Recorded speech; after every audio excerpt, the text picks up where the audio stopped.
Hello, everybody. This is Gary Yao. I'm here with Frank Lopez. Frank, how are you? Good, Gary. How are you? I'm great. Um, what would you like to talk about today? The most obvious topic right now would have to be the elections. Oh, I mean, yes. you can't listen to radio, TV without hearing something election related. So I think the timing is good for that. Are we going to get political here now? I thought we are in the real estate business. No, Okay, hopefully no, we're not. not. No, we're not. No, no, what I'd like to do is keep it very. I'd like to talk a little bit about history which is I think is not very political. It's apolitical. But we can talk a little bit about the history in the past and which could help us predict what to expect going forward. Well, let's get started then. Let's see. Right now, we are what, 3 weeks away from for you to go vote. Yes. And what do we see the market doing? What's happening in the market right now? I see that it's slowing down. Okay. So when you say market, we if we talk about the stock market's actually performing nicely. But if we're talking about the real estate market, absolutely. I'm seeing it. I know I'm talking to a lot of other realtors, real estate agents, brokers. It's really slowed down. And I know you're a little bit of a history buff, Gary. So I'm gonna throw a little bit of history trivia at you, Mhm. and that is that in the last 7 of 8 elections, the real estate market has historically presidential elections, that is, the real estate market has historically 30 days before the elections is just it comes to a grinding halt. Yes. And then we see a nothing after the elections, which makes sense because now we're in December, and December is typically a slow month at any time in any market. But what we have seen in 7 of the last 8 presidential elections is a very robust real estate market right after the elections, meaning early next year. And that's regardless of who wins the election. It's just historically that's what the market does. Yeah, people are Yeah. waiting to see the results. Like, who's going to be president, what's going to change, and what to expect. Well, I mean, it's pretty much just people waiting to see what to expect is going to happen with the overall market, which really is not going to change much if you think about it, because laws are not passed by the president.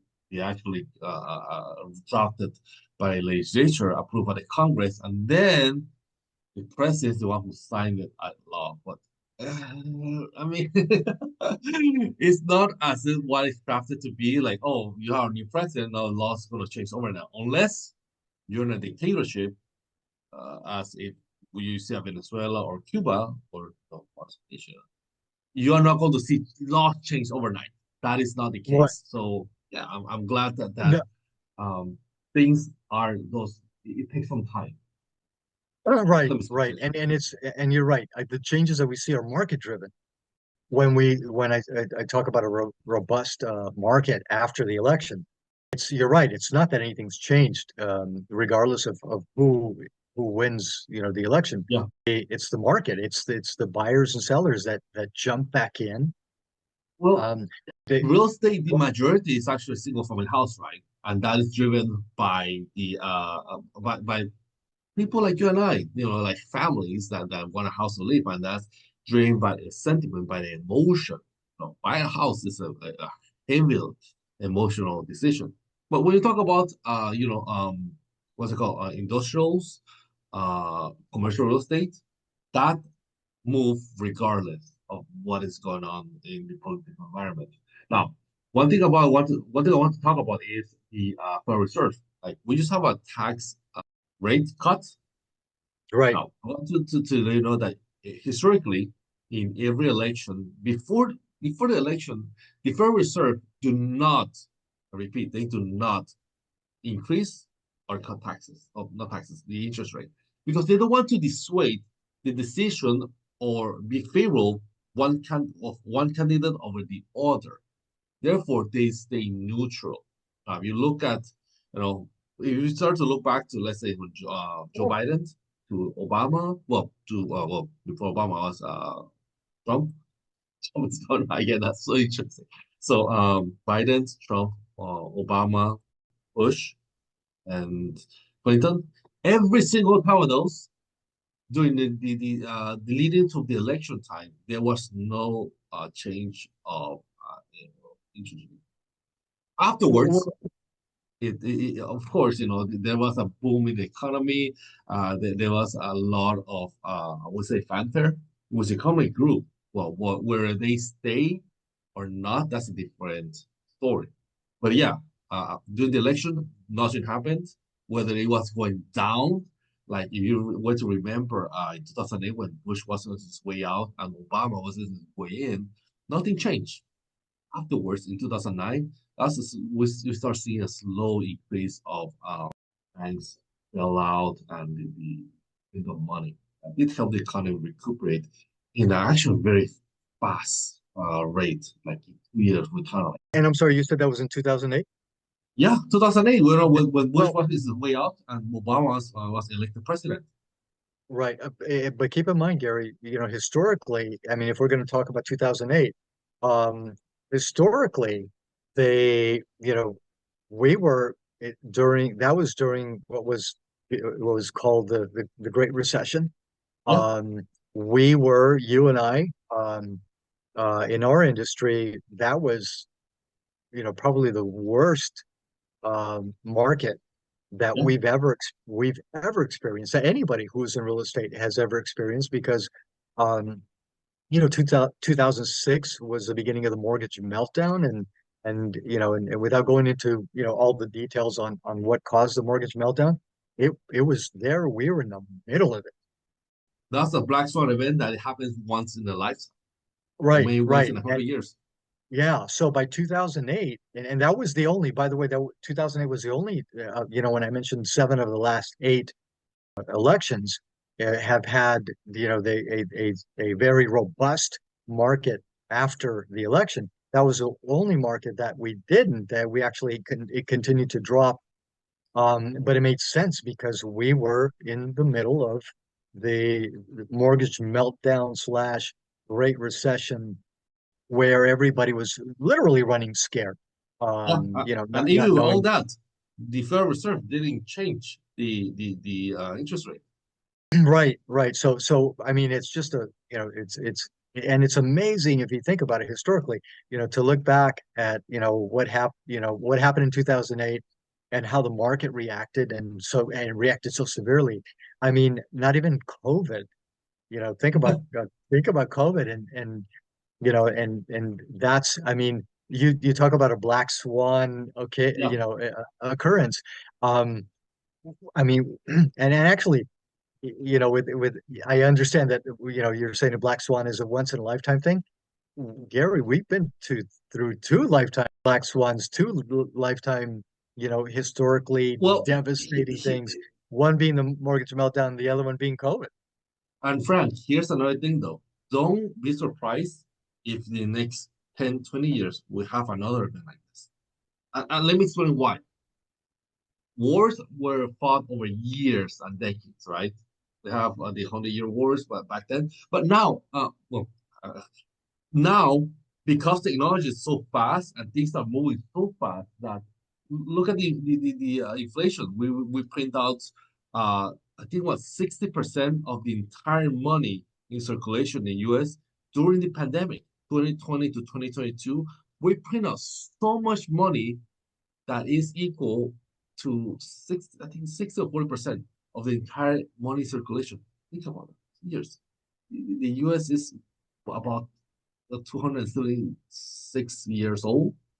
We're able to match that almost in 2 years. So at this rate that we're doing things so fast, I won't be surprised in 2040 we have something similar. And we have 2040. to prepare Okay. for that. Yeah. Because things are Um, moving Just think about it. This debt, national debt that we're having, we have to. Someone's going to come and collect, whether it's China or the future generation. Something is going to change. So I would say that we have to be ready for that. Well, uh, Gary, you're going to get the n nickname Nostradamus because you're you're sticking your neck out and making a a pretty extreme prediction. But you know what? As I'm thinking this through and thinking, that if you're right, the pace of the world today and the pace of technology and the pace of everything that's changing, we used to talk about something used to happen every 100 years. Something extreme would happen every 100 years. Well, the pace of change in the world now is what we experience in 2 or 3 years, could be the equivalent of what happened in 100 years of, in previous generations. So Yeah, if that's the case, and we experience, other generations experience these extremes, like let's say like the Great Recession, I'm sorry, the Great Depression in the early 30s, that that affected what I think one generation, a it whole was one gener generation. well, Yeah, right, and it literally, I mean, you know you had people that you have people now, that had they not lived through the Great Recession, that if they were in their already elderly, prior to the Great Recession, they experienced something, what it truly was a once in a lifetime thing, because you're bringing up something really, really fascinating, which is, because of the pace of things changing now, does that mean that instead of us experiencing extremes, once in a lifetime extremes, um, that we're going to start experiencing multiple extremes in our lifetime? yeah, Again, using the example of the mortgage meltdown and COVID literally happening, just a few decades apart. Um, so does that mean that you're does that mean that we're going to experience, extremes in less than the 20 years that you're talking about? yeah. Well, actually, 16 years that you're Yeah, and I can tell you one reason why. I can tell you one example is the baby boomers are well retiring, right? Not every baby boomer is ready to retire. What's going to happen to when they retire? And then after that, the Generation X. What happens when they retire and there's no social security, there's no safety net? What's going to happen then? That's in the next 20 years. Who's going to pay for um that? Somebody has to pay for it. The Gen Z, when they don't kind of afford a house right now, if something's gonna break and we have to change some laws or something, someone's gonna get bailed out and I'm gonna print more money to save them out. I don't know. well, I'm just throwing well, this out there. yeah, I know you're throwing it out there, and you're going to scare anybody who's watching this video, No, Gary. it's not a scare, it's a Well, concern. and of course, we have to look at those things, and that's a reality.